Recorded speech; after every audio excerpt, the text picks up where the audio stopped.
नमस्ते क्रिकेट प्रेमीहरू। महिला premier league WPL 2026 Colombo रोमाञ्चक यात्रा जारी छ र आजको माहौल निकै विशेष छ।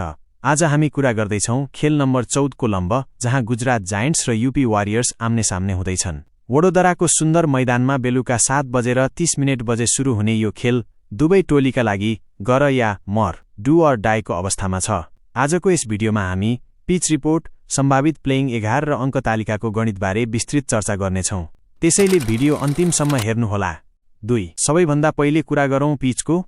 वडोदराको BCA स्टेडियम ब्याटरहरूका लागि स्वर्ग नै मानिन्छ। यहाँको बाउन्ड्री छोटो भएकोले आज हामी धेरै छक्का र चौकाको वर्षा देख्न पाउनेछौं। तर यहाँ एउटा एक्स फ्याक्टर छ, त्यो हो शीत ड्यू। दोस्रो इनिङ्समा बलरहरूलाई बल ग्रिप गर्न निकै गाह्रो हुनेछ।